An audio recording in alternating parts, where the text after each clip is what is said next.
Bonjour à tout le monde, bienvenue à ceux qui nous rejoignent pour la première fois. J'ai la joie de partager avec vous un sujet complexe, je trouve, mais qui m'a demandé de me remettre un peu en question, mais j'espère que ça va vous encourager.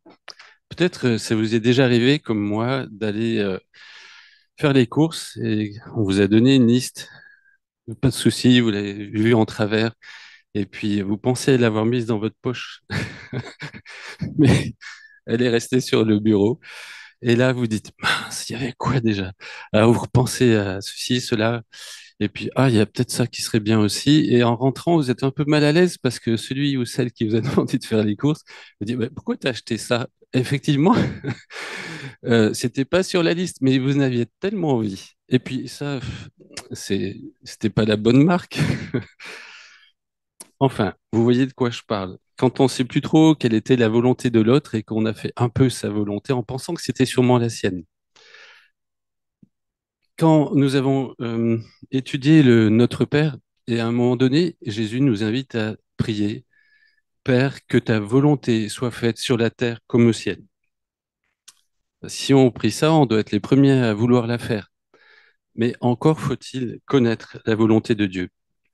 Et je vous propose d'aborder ce sujet de la volonté de Dieu sous trois plans. Le premier plan,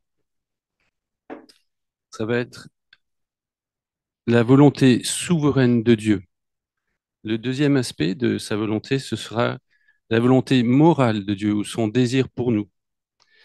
Et le troisième pan de sa volonté, c'est la volonté spécifique pour chacun de nous, la volonté spécifique de Dieu ou sa providence. Alors la volonté souveraine de Dieu, dans un premier temps, c'est la volonté de Dieu c'est ce qu'il a décidé de toute éternité. Et on ne le sait pas en fait, on ne connaît pas sa volonté. Elle s'accomplit quoi qu'il arrive et on la découvre au fil du temps. Par exemple, concernant Israël, le peuple d'Israël choisi par Dieu pour que les hommes connaissent Dieu à travers lui, eh bien, les chrétiens de Rome avaient peut-être tendance à penser que, bon, après la venue de Jésus, c'était terminé pour les Juifs. Dieu avait plus rien à faire avec eux. Mais Paul les met en garde contre un esprit de supériorité. Et il leur explique que le plan de Dieu, c'est aussi de sauver tout Israël en les conduisant à la repentance pour les pardonner. Et je vous propose qu'on étudie justement ce thème de la volonté de Dieu à travers le livre des Romains que Paul a écrit. Et je vous invite à, peut-être si vous voulez, à aller lire dans Romains 11 au verset 32, la réaction de Paul par rapport à ce plan de Dieu, cette volonté souveraine, parce qu'il explique ce que Dieu a fait. Il dit Dieu a emprisonné tous les hommes dans la désobéissance afin de faire grâce à tous, païens comme les juifs. Et là, il s'exclame au verset 33, mais combien profondes sont les richesses de Dieu, sa sagesse et sa science. Nul ne peut sonder ses jugements, nul ne peut découvrir ses plans, car qui a connu la pensée du Seigneur, qui a été son conseiller? Il me semble qu'on sera toujours surpris par les plans de Dieu. Parce que, évidemment, Dieu, il ne réfléchit pas comme nous. Il a une façon différente de penser de nous. Si on reprend ce passage, qui aurait pu prévoir que renfermer tous les hommes dans la désobéissance, c'était une bonne solution? Ça saute pas aux yeux. Qui aurait pu concevoir le projet de Dieu? Ce projet qui consiste à sauver les hommes par pure grâce, tout bonnement en enlevant leurs péchés, en les pardonnant gratuitement. Et qui, plus encore, aurait pu imaginer que Dieu lui-même allait venir s'incarner dans la personne du Fils, en Jésus, pour prendre notre place, porter notre jugement afin de nous en libérer. Qui aurait pu penser à ça? Je crois que personne, et même pas parmi les anges, puisque eux, ils découvrent ce que Dieu a fait en regardant vivre l'Église. Et à la fin de sa lettre, Paul écrit au verset, donc chapitre 16 et au verset 25, il dit, béni soit Dieu, il a le pouvoir de vous rendre fort dans la foi, conformément à la bonne nouvelle que je prêche. Cette bonne nouvelle, elle est le message de Jésus-Christ et elle dévoile le plan de Dieu tenu secret pendant les siècles passés et qui s'accomplit de façon manifeste de nos jours. Paul est émerveillé par le plan de Dieu et il le bénit. Et c'est vraiment encourageant de voir que la volonté souveraine de Dieu est si riche de bonté envers nous. On voit donc que la volonté souveraine de Dieu, elle nous est cachée jusqu'à ce qu'il décide de la révéler. Alors on découvre ses intentions, on commence à comprendre un peu mieux notre histoire humaine. Et pour accomplir son plan, eh bien Dieu peut parfois utiliser des décisions humaines sans pour autant approuver leurs actes. C'est la réalité complexe de la souveraineté de Dieu et de la responsabilité des hommes. C'est difficile à concevoir, mais c'est la réalité. Par exemple, à l'effusion de l'Esprit, au jour de la Pentecôte, Pierre va expliquer, écoutez bien, Israélites, ce que j'ai à vous dire. Vous le savez tous. Jésus de Nazareth, cet homme dont Dieu a montré qu'il a prouvé en accomplissant par son moyen au milieu de vous des miracles, des signes et des actes extraordinaires. Eh bien, il a été livré entre vos mains conformément à la décision que Dieu avait prise et au projet qu'il avait établi d'avance. Et vous, vous l'avez tué en le faisant crucifier par des hommes qui ne connaissent pas Dieu. Mais Dieu a brisé les liens de la mort, il l'a ressuscité car il était impossible que la mort le retienne captif. Et là, on voit que Pierre explique, c'était bien le plan de Dieu, mais c'est quand même vous qui l'avez tué. C'était le plan de Dieu qu'il mord, mais Dieu l'a ressuscité.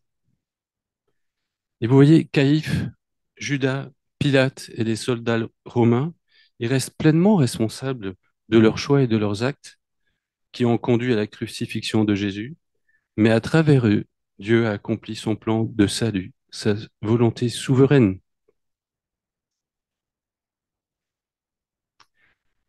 Voyons maintenant le deuxième pan, la volonté morale de Dieu. Si vous lisez la suite du texte de Romains 12, de Romains 11, pardon, qu'on a lu tout à l'heure, on tombe sur Romains 12. Après Romains 11, c'est Romains 12.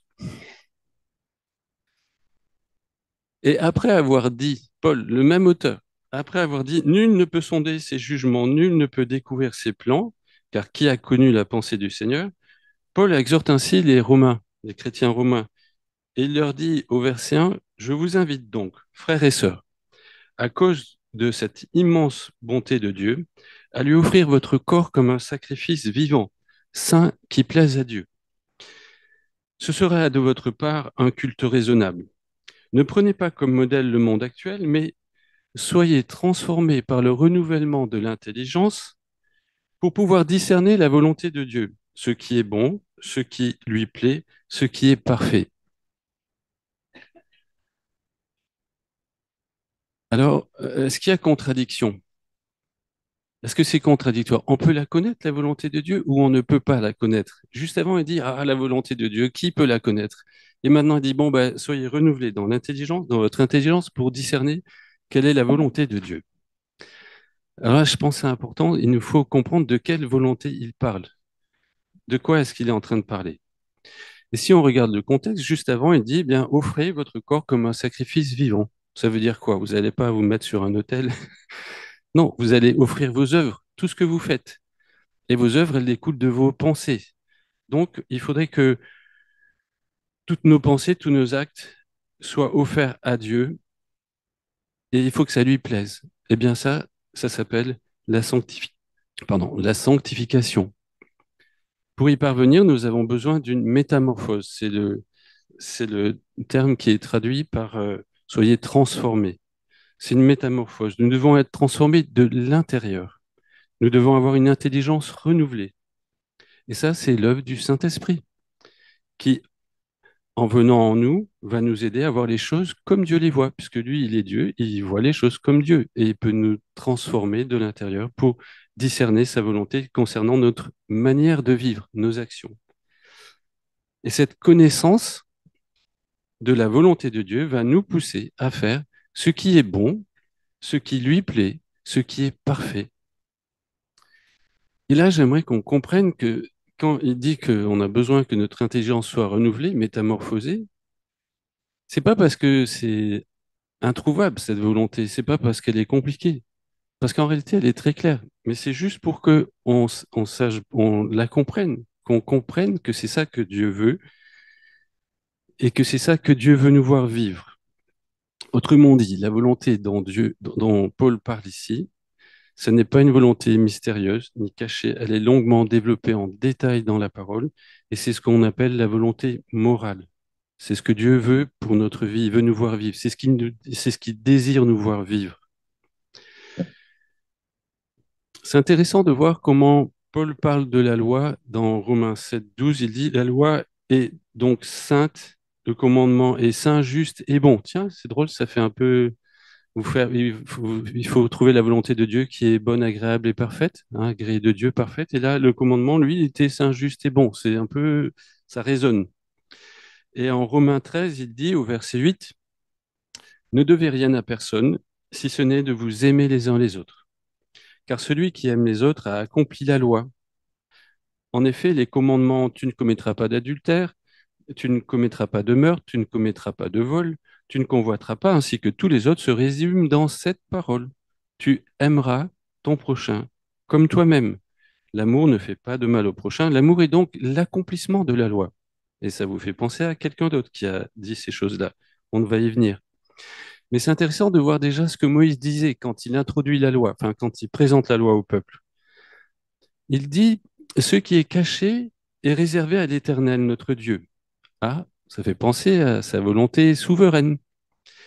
Par contre, c'est Moïse qui écrit, hein. Par contre, nous sommes concernés pour toujours par ce qui a été révélé, par toutes les paroles de cette loi qu'il vous faut appliquer. Et là, on retrouve la volonté de Dieu morale, la volonté morale de Dieu. Sa volonté souveraine, elle nous est cachée. Sa volonté morale, elle nous est révélée. Et il continue, Moïse, et il dit, voici, je place aujourd'hui devant vous d'un côté la vie et le bonheur, de l'autre la mort et le malheur. Ce que je vous commande aujourd'hui, c'est d'aimer l'Éternel, votre Dieu, de suivre le chemin qu'il vous trace, d'obéir à ses commandements, ses ordonnances et ses lois. Et vous vous souvenez quand plus tard, Jésus est interrogé par un pharisien et qui lui dit, Maître, quel est le plus grand commandement de la loi, celle dont Moïse vient de parler? Jésus lui répondit, tu aimeras le Seigneur, de ton Dieu, de tout ton cœur, de toute ton âme et de toute ta pensée. C'est le premier et le plus grand des commandements. Et voici le second, qui lui est semblable. Tu aimeras ton prochain comme toi-même. De ces deux commandements dépendent toute la loi et les prophètes. Moi, je trouve merveilleux l'unité qu'il y a entre l'enseignement de Moïse, de Jésus et de Paul, en réalité de toute la parole. Et il nous faut comprendre que la volonté de Dieu, la volonté morale de Dieu, elle est claire. Elle est très claire. Nous sommes tout simplement invités, enfin, c'est merveilleux, à imiter Jésus-Christ, à imiter Jésus-Christ dans son amour des hommes et dans son amour du Père. Et ça, je trouve ça formidable. Voici comment Paul expose ce sujet de la volonté morale de Dieu à l'église d'Éphèse. On est beaucoup avec Paul ce matin, hein, mais bon, il a beaucoup écrit. Éphésiens 4, au verset 7. Voici donc ce que je dis et ce que j'affirme dans le Seigneur. Vous ne devez plus vous conduire comme les non-croyants qui se laissent guider par la sottise de leurs pensées. C'est clair. C'est ce qu'on faisait nous avant. Enfin, malheureusement, de temps en temps encore. Mais on ne devrait plus le faire. Vous, ce n'est pas ainsi que vous avez appris à connaître Christ. Vous voyez, l'imitation de Christ. Si du moins c'est lui que vous avez écouté, si c'est en lui que vous avez été enseigné conformément à la vérité qui est en Jésus. On vous a enseigné, c'est-à-dire on est au courant, on vous a enseigné à vous débarrasser du vieil homme qui correspond à votre ancienne manière de vivre et se détruit sous l'effet de ses désirs trompeurs, et à vous laisser renouveler par l'Esprit dans votre intelligence, ce dont on parlait tout à l'heure, pour connaître la volonté de Dieu. Alors je reprends le texte, à vous laisser renouveler par l'Esprit dans votre intelligence et à vous revêtir de l'homme nouveau, créé selon Dieu dans la justice et la sainteté que produit la vérité. C'est donc clair, Quelle est la volonté de Dieu? La volonté morale de Dieu, eh bien, c'est qu'on renonce à nos œuvres passées pour vivre en nouveauté de vie à l'image de Jésus-Christ. Et c'est pas que de la théorie. Après, Paul, il continue et aux Éphésiens, il leur donne des applications pratiques. C'est à titre, enfin voilà. Et il leur dit, j'allais dire à titre d'exemple, parce qu'on ne peut pas voir ce matin tout ce que Dieu demande et nous invite à vivre sur le plan moral. Mais déjà dans les Éphésiens, on a une bonne liste.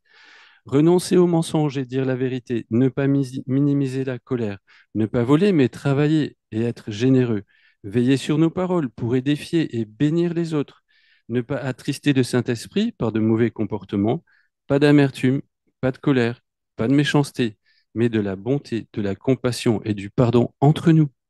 Voilà la volonté de Dieu pour nous.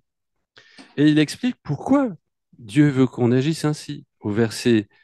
Au chapitre suivant, verset 5, pardon, chapitre 5, verset 1 d'Éphésiens, il nous dit, soyez donc les imitateurs de Dieu, puisque vous êtes ses enfants bien-aimés, et vivez dans l'amour en suivant l'exemple de Christ, qui nous a aimés et s'est donné lui-même pour nous comme une offrande et un sacrifice dont l'odeur est agréable à Dieu.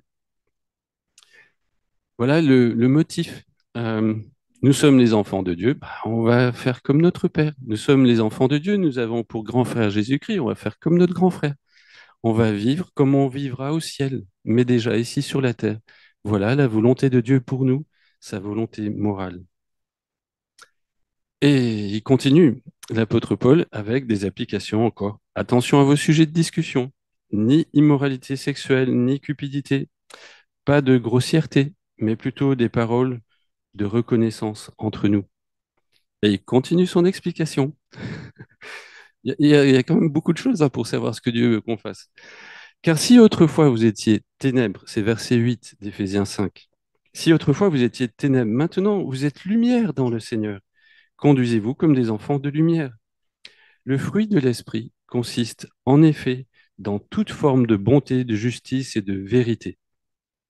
Et on a à nouveau cette idée, discerner ce qui est agréable au Seigneur et ne participez pas aux œuvres stériles des ténèbres, mais démasquez-les plutôt. C'est pourquoi ne soyez pas stupides, mais comprenez quelle est la volonté du Seigneur. Et j'aimerais que m'arrêter un instant là pour qu'on comprenne bien que ici, Paul, il n'est pas en train de dire bon, comprends la volonté du Seigneur pour savoir quel métier tu dois faire. C'est pas le sujet. Et souvent, nous, on transpose, on va un peu trop loin. C'est pas le sujet, mais c'est comment tu dois te comporter, quel que soit le métier que tu fais. Et c'est pour ça qu'il continue à dénoncer le péché et à montrer ce que Dieu veut que nous fassions à la place du péché.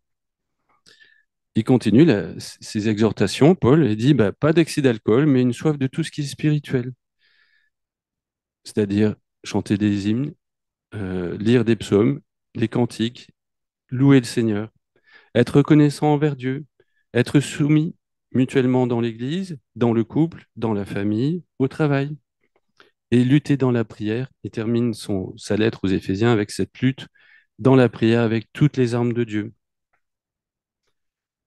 Bon, on l'a compris, Dieu a consacré tellement de pages à nous faire connaître sa volonté pour nos vies sur la manière dont il désire voir nous comporter, que je pense qu'il n'y a pas de mystère là-dessus. En fait, notre difficulté, c'est bien de prendre connaissance de ce que Dieu veut, de cette volonté-là, en lisant toute la parole. Et ensuite, la deuxième difficulté, eh bien, c'est de l'appliquer scrupuleusement. C'est pourquoi Jésus nous invite à prier que ta volonté soit faite avec sincérité. Si nous le faisons en méditant la parole, alors il va nous montrer, avec le secours de l'Esprit, il va nous montrer ce qui doit changer en nous. Et pour, sa volonté morale pour nous n'aura plus de mystère, enfin, n'aura pas de mystère, parce qu'il n'y en a pas en fait. Et il y a de fortes chances que si on agit ainsi, concernant la volonté morale de Dieu, eh bien, on soit aussi conduit pour sa volonté spécifique, c'est-à-dire sa providence, où on pourrait dire bah, qu'est-ce qui permet que je fasse, ou voilà, est-ce qu'il a un plan pour moi? Alors, il faut avouer que ce troisième pan de la volonté de Dieu, c'est souvent ce qui nous préoccupe le plus, au point d'en oublier la volonté morale de Dieu, celle qu'on vient de voir avant, et au risque de faire de mauvais choix. Notre questionnement maintenant, ce n'est plus le plan de Dieu, ce n'est plus son désir, sa volonté morale, mais c'est qu'est-ce que Dieu veut pour moi dans ma vie. Et c'est vrai que dans la Bible, on peut trouver des arguments pour développer l'idée que Dieu a un projet précis pour chacun de nous et qu'on devrait s'efforcer d'appliquer les versets qu'on vient de voir, et qui, à mon avis, ne sont pas faits pour ça, mais les versets qu'on vient de voir, pour connaître qu'est-ce que Dieu veut que je fasse. Et moi, personnellement, j'avais tendance à agir de cette manière-là, mais j'ai de plus en plus de doutes que ce soit la bonne manière.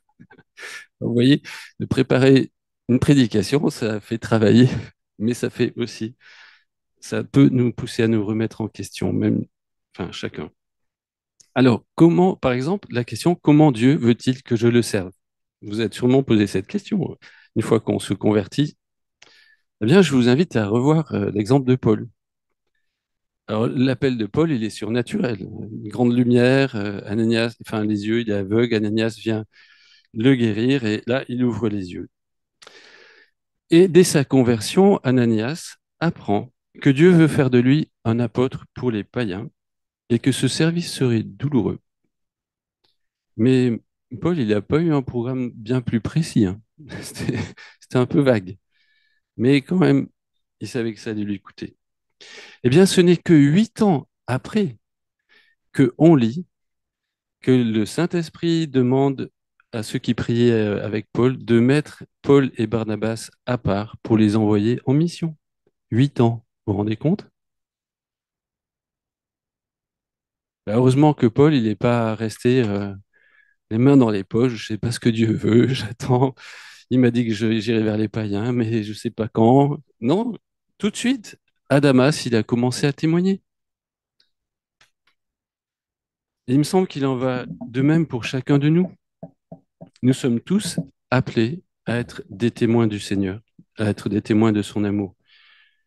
Et quelle que soit notre fonction, où que nous soyons, si nous obéissons à la volonté morale de Dieu, dont on vient de parler avant, alors nous allons aimer Dieu, nous allons aimer notre prochain, et nous serons dans sa volonté pour le servir, que nous soyons une mère au foyer, un enseignant, une enseignante, un pasteur ou un électricien.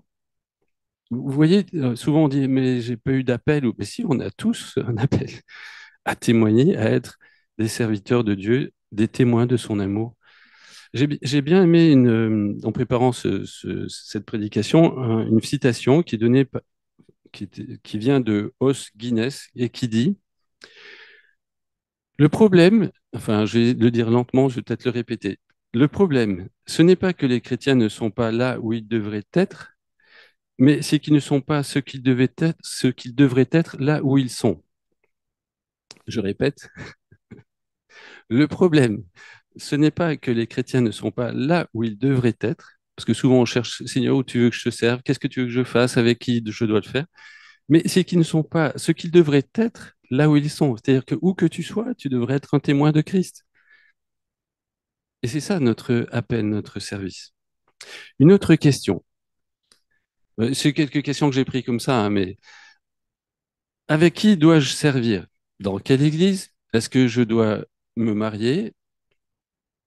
Alors, dans le contexte de la loi morale, hein, pas en dehors, mais dans le contexte de la loi morale, ben, je me dis, si on prend l'exemple de Paul, Paul, lors du deuxième voyage, lors du départ pour le deuxième voyage missionnaire, il n'est pas d'accord avec Barnabas. Barnabas, il veut emmener son cousin, mais le cousin, il a été défaillant. Alors Paul dit, non, prends pas Jean-Marc. Tout, mais pas lui. Tout ce qui tu veux, mais pas lui. Et ça arrive à un tel point que finalement, Paul et Barnabas se séparent. Or, ils avaient été envoyés par le Saint-Esprit, ensemble. Alors, à votre avis, qui a fait la volonté de Dieu? Paul? Barnabas? Aucun des deux? C'est bien difficile à dire. Mais moi, il me semble que ce qui comptait, finalement, c'est que l'un comme l'autre, après avoir pris cette décision, Il continue à être fidèle avec Dieu. Et Barnabas, on n'a plus trop son histoire, mais on comprend que il a quand même dû être utile à Dieu, parce qu'après Jean-Marc, bien Paul va dire, bah écoute, dis à Jean-Marc, envoie-moi Jean-Marc parce que j'ai besoin de lui. Alors que là, ils se sont séparés. Mais quand il est en prison pour son deuxième emprisonnement à Rome, c'est ce qu'il demande à Timothée, envoie Jean-Marc. Donc, il me semble plutôt qu'on peut dire, et puis Paul, on sait qu'il était dans la volonté de Dieu. Il a, à cette occasion, travaillé avec Timothée, et heureusement que on a les deux lettres de Timothée que Paul a écrit à Timothée, elles sont précieuses pour nous. Il me semble que Dieu a laissé Paul et Barnabas trancher. C'était pas si précis que ça, la volonté de Dieu pour leur binôme. Enfin, vous voyez, je ne sais pas comment dire les choses, mais peut-être qu'ils est-ce qu'on peut dire qu'ils ont péché, qu'ils ont désobéi à Dieu là, ou plutôt arrivé à ce moment-là, bah, ils ont dû prendre une décision pour pouvoir continuer à servir Dieu, qui les a conduits à se séparer, mais ils sont restés fidèles dans un service pour Dieu. Et ça, je crois que c'était le plus important finalement. Une autre question, bah, où je dois aller, où je dois m'installer? C'est compliqué ça, hein. Où je dois aller? Si vous prenez par exemple Paul, dans son, euh, je pense que c'est le deuxième voyage, il voulait aller en Asie. Mais Luc écrit dans Acte 16:6 que le Saint-Esprit les en a empêchés. Bon, alors on ne veut pas aller en Asie, ben, on va aller en Bithynie.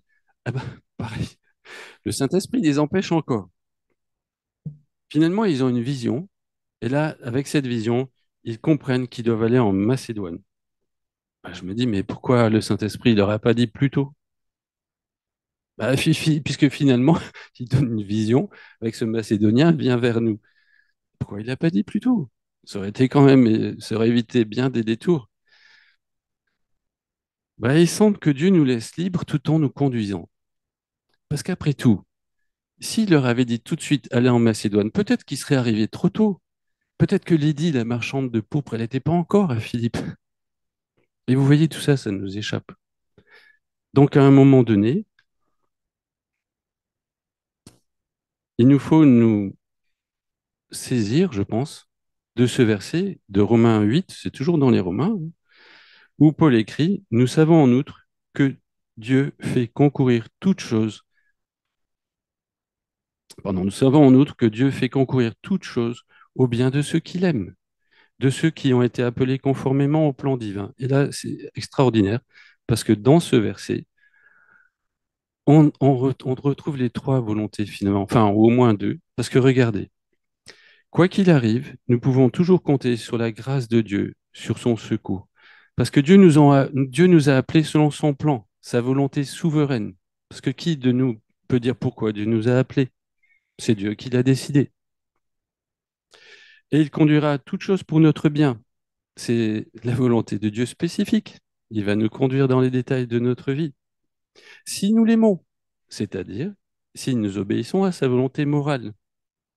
Et moi, je trouve ce verset merveilleux parce que finalement, il est là pour nous rassurer, pour nous encourager, nous dire, compte sur la grâce de Dieu, obéis à sa volonté morale, il t'a appelé dans sa volonté souveraine, il va conduire les détails de ta vie.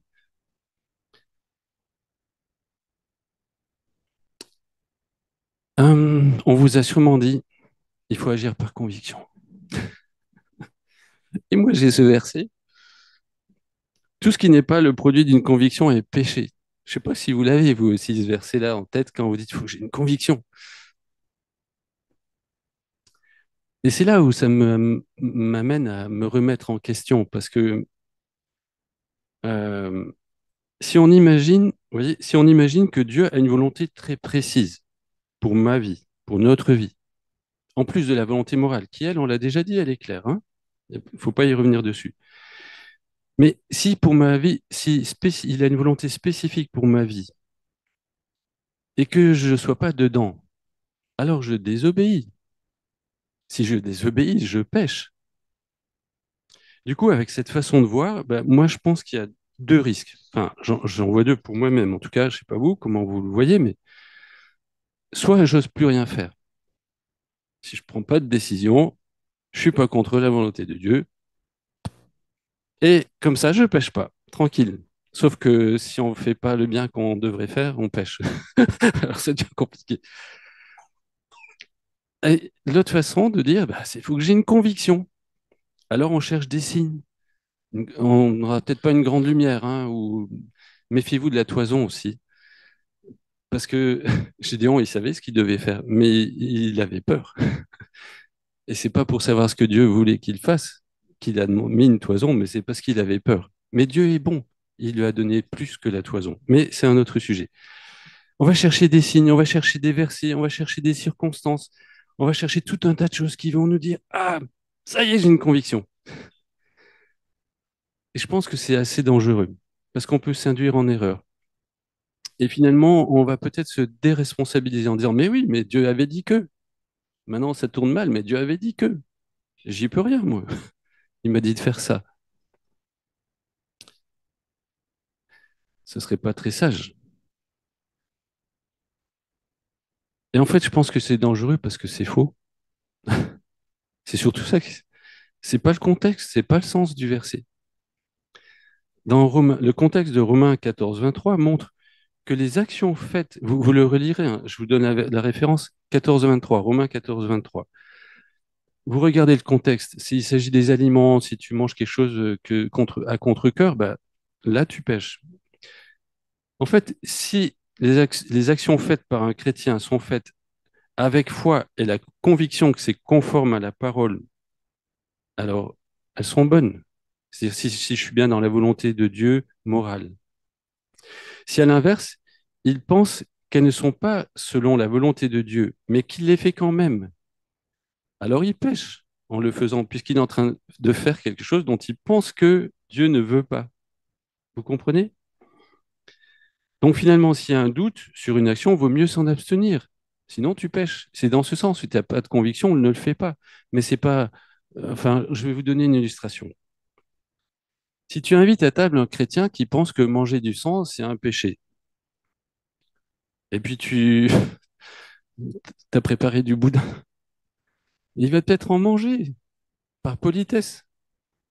Mais en ce sens, tu le fais pécher parce qu'il va agir contre sa conviction. Il n'agit pas par conviction, il agit pour te faire plaisir. Vous voyez la différence? Mais si un jeune, après avoir prié, réfléchi, hésite entre des études de mécanicien auto ou de boulanger, puis qu'il choisisse la boulangerie sans grande conviction, parce que voilà, il y a une date butoir, il faut s'inscrire, est-ce qu'il pêche? Vous voyez la différence? Il faut faire attention avec ces versets. Tout ce qui n'est pas le fruit d'une conviction est péché, attention. C'est pas pour tous les domaines de ta vie. C'est si par rapport à la volonté morale de Dieu, tu penses qu'il faut pas faire quelque chose, ben ne le fais pas. Sinon, tu pêches. Parce qu'en fait, qu'il soit mécanicien, auto ou boulanger, il va faire du bien. Avec un bon pain croustillant le matin, vous êtes content. Si votre voiture, elle est fiable et que vous pouvez partir en vacances et revenir, vous êtes content. On sera toujours dans le plan de Dieu, dans sa volonté, si on obéit à sa volonté morale. Et si après on essaie quand même de se laisser conduire aussi. Par exemple, le service dans l'église. Si tu hésites sur un service pour la petite enfance ou la louange et que tu n'as pas une conviction claire, bah, fais un des deux. Et puis tu verras bien si Dieu t'encourage et confirme cette voie. Mais ne reste pas à rien faire de peur de pécher. Vous voyez? Mais si suite à l'enseignement qu'on a reçu dans l'Église sur le ministère féminin et que tu es une sœur et qu'on t'incite à faire une présidence de culte, alors que tu penses, d'après ta compréhension de la parole, que ce n'est pas la place d'une femme, eh bien ne le fais pas. Sinon tu pèches. Vous voyez? Si tu vas contre ta conviction et que tu fasses ce que tu penses que Dieu ne veut pas que tu fasses, tu pèches. Donc attends. Tu diras non. Attends d'avoir une conviction claire. Enfin, quand je dis attends, peut-être qu'il n'y a rien à attendre, hein, c'est simplement ne le fais pas. Alors nous devons reconnaître que c'est parfois difficile de faire les bons choix. On n'est pas toujours si sûr, si convaincu qu'on veut bien le dire, mais c'est pas parce qu'on n'a pas une conviction absolue sur le choix qu'on est en train de faire qu'on est en train de pécher, hein, en dehors de la volonté morale de Dieu. Je dis bien dans la volonté spécifique. Alors il me semble qu'il ne faut pas juger les décisions des autres, puisque déjà on a du mal à évaluer les nôtres. Mais je pense que plutôt il vaudrait mieux prier avec eux, les aider à les soutenir et les encourager et agir avec compassion.